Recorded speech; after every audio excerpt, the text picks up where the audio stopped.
Tonight on KPVI News at 10, one person is dead after a school shooting just 20 minutes from Columbine, Colorado. Plus, there might be some good news for bus drivers who were suddenly let go in Idaho Falls. Also, the city of Pocatello sparkles as they show off the city's water department. You're watching KPVI News at 10. News that works for you. Good evening and thanks for watching tonight. I'm Matt Davenport. And I'm Marlise Irby. Well, it's still a little stormy for some this evening. Let's find out for who as we check in with Chief Meteorologist Doug Iverson. Doug. Yeah, it's a lot quieter out there right now than it was earlier today. You kind of have to squint to see where it's raining right now. Very isolated rain showers. Some activity in the mountains in eastern Bonneville County. Yeah. Pink, that's a rain-snow mix. You got to hike real high to get to that. Of course, isolated rain and snow in the mountains in the central portion of the state. That's about it. We're pretty much wrapping up this round. We're at 48 in Pocatello. Blackfoot, you're at 47. DuBois up in Clark County at 46. Ashton, you're checking with a temperature of 44. Driggs, you're the cool spot in this map, at least at 38. And the warm spot once again up in Chows. Coming up, we'll find out if we have another round of showers and thunderstorms in your forecast. That's straight ahead. All right, thank you, Doug. Well, in Colorado, one person was killed and 7 injured today when shots were fired at a school near Denver. Investigators say 2 suspects are now in custody, both believed to be students. The shooting happened a little more than 20 years after the mass shooting in Columbine. NBC's Dan Shanneman reports. Suburban Denver, middle of the afternoon. There's more gunshots coming from the office. The shots at a K-12 school with more than 1,800 students. 2 individuals walked into the STEM school, got deep inside the school, and engaged students in 2 separate locations. We did struggle with the suspects to take them into custody, and they are in custody right now. Both suspects believed to be students. Investigators say there were multiple victims. Rocco DeChalk helped one victim in his neighborhood. There was a young teenage boy shot in the back, and he was with a friend and another teacher. He was talking. He seemed okay. He was able to talk to his mom. Authorities secured the scene, and the building was evacuated. I'm just a bit shaky. I'm scared, but I'm glad that I'm safe. Parents gathered at a recreation center and anxiously waited to be reunited with their children. She was in Mrs. Harper's room when the shooters came in shooting, and she said that 2 of her classmates took the shooters down, and she was able to escape. Authorities say this community is usually quiet, but it must now cope with violence. This is a terrible event. This is something that no one wants to have happen in their community. What no one wants to happen has happened. Dan Shanneman, NBC News. Meanwhile, a student was shot and wounded at Savannah State University in Georgia today. Police have a suspect in custody. The shooting happened around 1:15 this afternoon at Savannah State University housing complex. The suspect, Deontay Lamont Scott, has been arrested in connection with the shooting. Authorities say Scott is not a student at the university. The victim is an unidentified male student who was taken to a local hospital. It's not as safe as it could be because it's so easily accessed to everybody off campus. Like, this happened in broad daylight. How is this even happening? The university was placed on a brief lockdown, which was lifted in the afternoon. We have an update now on a story we first told you about in April. 1 week ago, the board controlling an Idaho Falls public transit service voted to shut down all operations, leaving many residents and drivers stranded. Employees of the Targhee Regional Public Transit Authority, or TRIPTA, were told that they had 90 days before the service closed, but it would never get that far due to the service shutting down. Last night, the city of Idaho Falls voted to make a quarterly payment of $35,000, which will help TRIPTA be able to pay their remaining obligations, including payroll. Mayor Rebecca Casper said that later this year, the city would look into other public transportation options to replace TRIPTA. A piano tuner hit a sour note with police after allegedly stealing a woman's prescription medication in Rexburg. 57-year-old Bryant Bird is facing multiple charges after police say he rummaged through a woman's cabinets when he was supposed to be tuning her piano. She called 911 and he was booked into the Madison County Jail. Idaho's tax revenue collections came in higher than expected in April, but the state is still falling short of the forecast for the fiscal year. The general fund revenue collections came in about $36 million higher than expected in April. If tax collections meet the forecast for June, the state will end the fiscal year with about 1% less in revenue than it collected last year. So far for this fiscal year, individual income tax collections are nearly $177 million lower than the same period last year. A U.S. Senate candidate says she will have her fundraising campaign launch in her home in Boise on Saturday. Nancy Harris is an Idaho native who is one of Idaho's first car saleswomen and first Xerox saleswoman. She's preparing to challenge Republican Senator Jim Risch. Christina McNeil and Aaron Swisher will also take part in the event. They are Democrats who ran unsuccessfully for the House of Representatives for Idaho last year. The City of Pocatello Water Department is celebrating all things H2O this week. As part of National Drinking Water Week, the department is hosting its 28th annual open house.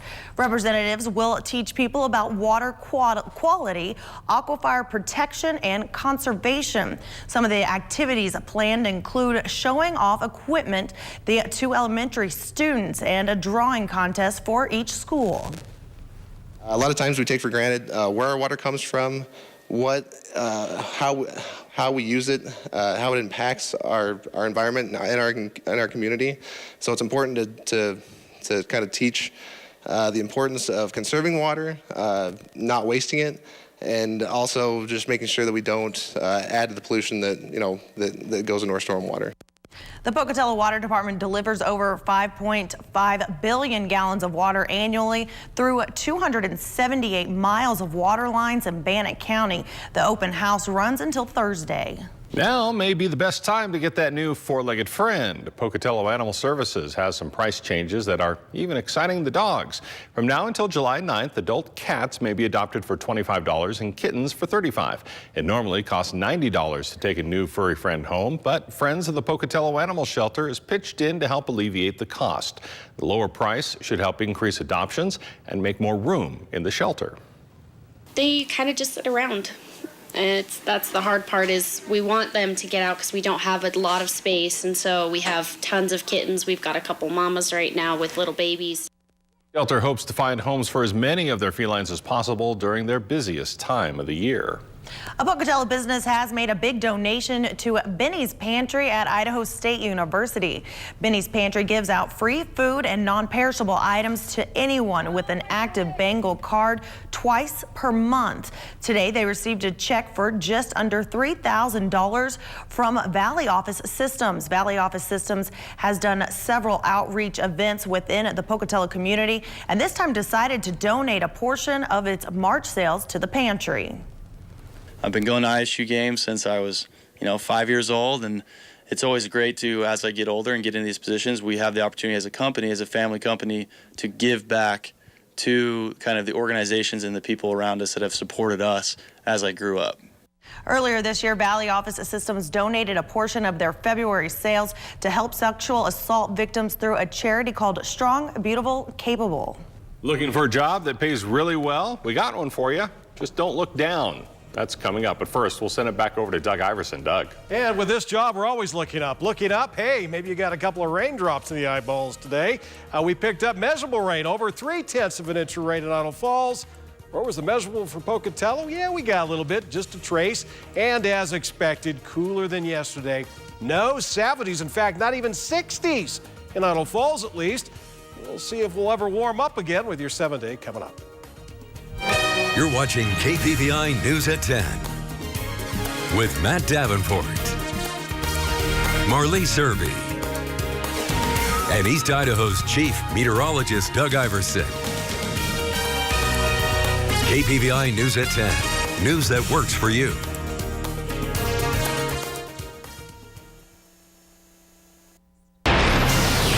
And now Storm Tracker weather with East Idaho's Chief Meteorologist Doug Iverson. Mother Nature dishing out some leftover showers right now. Want some? Yeah, I'm full too. Yeah, just a little residual moisture left behind from the main event, and that main event's well to our south. A cold front. That's why we had some strong thunderstorms now draped over northern Utah, back up into southwestern Idaho, and pushes all the way into southern Wyoming. Some cooler air trying to settle in behind that front. Still some instability out there, so that's why we have a couple of leftover rain showers. And for the mountains, cold enough for some snow, but you'll have to hike to it real high to get to that snow, up around 8,000 feet or above. Not expecting snow levels to drop tonight, but temperatures are already getting cold, especially in places like Yellowstone. We're just barely above freezing at 34. Meanwhile, in Island Park, we're still holding on to those 40s.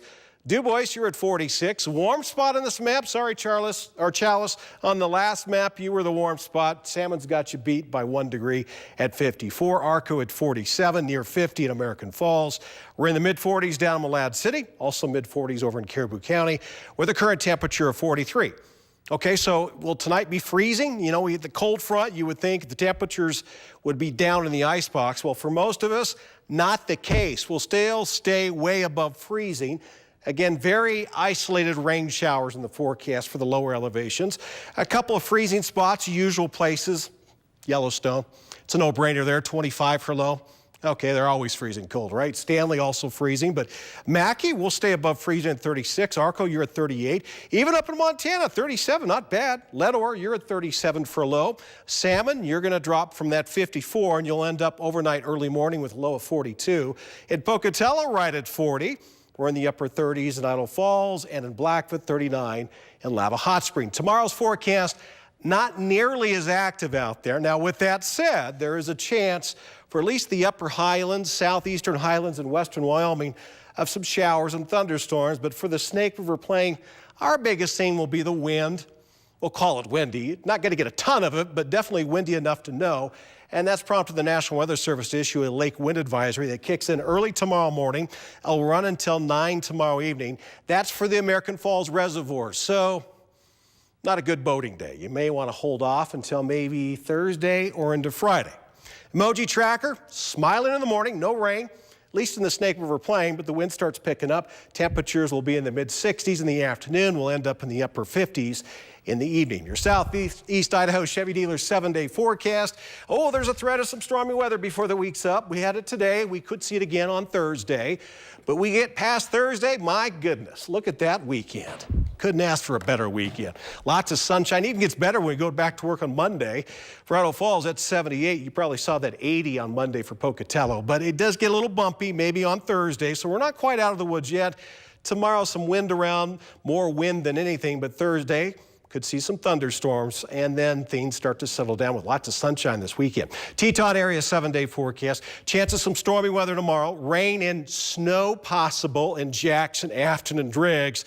And then snow levels, they hike up real high with temperatures. Even in the highest elevations, will be in the upper 50s. Now for the central mountains, we'll be in the upper 70s to the lower 80s on Sunday. Other side of Sunday, though, could get a little stormy, but we're still holding on to those 70s. Okay, thank you very much, Doug. Well, now that the Mueller report has been released, the Russia investigation involving the president is over, right? Well, maybe not. That's coming up. Today in Washington, a new front in the battle between House Democrats and President Trump. The White House taking steps to block another subpoena from lawmakers. And the president is getting support from the Senate's top Republican, who says now that the Mueller report is out, it's case closed. NBC's Blaine Alexander has it all covered from Washington, D.C. On Capitol Hill, a call from the Senate's top Republican to turn the page on the Mueller report. Case closed.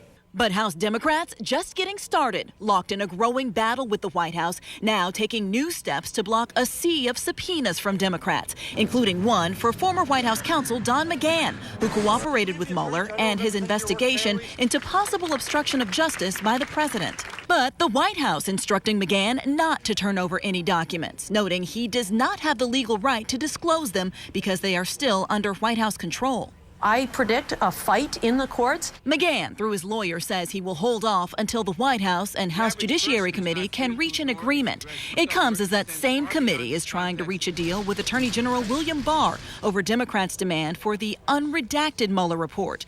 The committee set to vote tomorrow on holding Barr in contempt over it. My question is, what is the president afraid of? Meanwhile, the administration is refusing to comply with a subpoena for the president's tax returns, and President Trump declaring Mueller should not testify. He has said that there's no reason to testify for somebody who has already issued a 448-page report. The White House insists the president is not blocking Mueller's testimony. Today, House Speaker Nancy Pelosi suggesting this motive for the president's pushback. Trump is goading us to impeach him. He's just like taunting, because he knows that it would be very divisive in the country. Saying Congress has to keep investigating and follow the facts. Blaine Alexander, NBC News, Washington. And back to McGahn, Democrats also want him to testify on Capitol Hill, but the president has signaled he may try to block the former White House counsel from doing so. Senate Republicans say they're open to boosting aid to Puerto Rico as a disaster relief bill has stalled for weeks. Majority Leader Mitch McConnell opened that door today. A bill totaling about $14 billion for flooded regions of the Midwest, fire-ravaged California, and stretches of the South blasted by hurricanes and tornadoes remains in limbo. That's largely due to a dispute over Puerto Rico in the wake of Hurricane Maria. President Trump claims the island has already received enough help and largely wants to limit additional aid to food assistance. But Democrats say Puerto Rico desperately needs more money to rebuild infrastructure and is being unfairly treated. It was all on the road to being solved till President Trump came in and said, don't give aid to Puerto Rico. And our Republican friends bowed down in obeisance. And now it's hurting their farmers. McConnell says he'd like to see an aid package pass by Memorial Day. Want to make some big bucks? There's just one requirement. You can't be afraid of heights. That's next. 5G cellular coverage is beginning to spring to life in America. The new technology is expected to expand rapidly in the coming years, but the infrastructure needed to make 5G a reality relies on a very specialized workforce. Kate Rogers reports. The race to 5G is a race America must win. The race to 5G, or fifth-generation cellular wireless, is on, with launches from major carriers including Verizon and AT&T. The technology promises increased speed and capacity for greater connectivity, thanks in large part to workers like Jordan Robinson. I help you have cell phone service in hard-to-reach places. The Marine veteran is a tower climber for information communication tech giant Ericsson, which is making the equipment and rolling out the infrastructure for this next wave of technology nationwide. Ericsson actively recruits veterans and trains workers at its 5 new training facilities across the country. They learn to climb towers like these ones, which can reach hundreds of feet up into the air, and they learn how to construct the equipment the network relies on to operate. Tower climbers are really the backbone behind the network. They construct the equipment on top of these cell towers that we all use every day. As demand for the technology increases, Ericsson predicts mobile data traffic will be 8 times greater by 2023. But finding workers in a tight labor market can be a challenge. Ericsson has 1,700 climbers today and says it will need 1,000 more in the next 2 years. And with the economy so good, it's hard to recruit people that want to travel and build these networks. Is that linear or nonlinear? The company offers benefits, including a 401k plan and tuition reimbursement for those looking to advance their careers. And while the days can be long and weather can sometimes be challenging, Robinson said the job has its perks, too. The view. You always get to see something really pretty, or you get to see miles and miles of just forest. Enjoying the view is, I think, the best part. Kate Rogers, CNBC Business News, Louisville, Texas. Entry-level tower climbers working for Ericsson can make around $40,000 per year. The company says veterans make up about 30% of its workforce. Microsoft's first gaming console without a disc hit store shelves today. It's called the Xbox One S All Digital Edition. The new console costs $250. That's about $50 less than the Xbox One S with a disc drive. It comes with 3 popular games: Minecraft, Forza Horizon 3, and Sea of Thieves. Fans can download games through the new console and access online services like Netflix. The new console will be available online and in select retailers worldwide, including Walmart, Best Buy, and Amazon. Bud Light is showing support for the gay community. The company plans to sell beer in rainbow-colored aluminum bottles for Pride Month. Bud Light will donate $1 from each case sold to the Gay and Lesbian Alliance Against Defamation. The company's support of the LGBT community dates back to the 1980s. The special edition bottles will be available in bars starting on Memorial Day. Don't forget to get behind the ears. 2 polar bears enjoy a nice, relaxing bubble bath. That's next. Well, for anyone who needs a little Tuesday pick-me-up, check out these adorable polar bears taking a bubble bath. Rubber ducky, you're the one. Well, 2 polar bears at the Buffalo Zoo in New York enjoyed a lovely bubble bath today. Luna and Sakari jumped right into the water, splashing around and having a great time. The 2 bears even appeared to try and eat some of the bubbles, getting suds all over their snouts. Luna and Sakari seemed to very much enjoy getting clean. Oh, look at that. Just dive right in. Look at that water displacement. That's like when your kid does a cannonball into the tub and just water. And you're right there next to the tub. Thanks. Yeah. Thanks, kids. Hey, pick for tonight. We're going to take you on a road trip, maybe by plane or by boat. This is Amsterdam, Netherlands. Oh, they have a famous tulip garden there, and Stephen Feet took this last month. He had an opportunity to visit. Very nice. Thanks for the picture. Well, KPVI News doesn't stop here. For the latest news, weather, and your local updates, download the KPVI News app for your phone or tablet at kpvi.com. We'll see you back here tomorrow.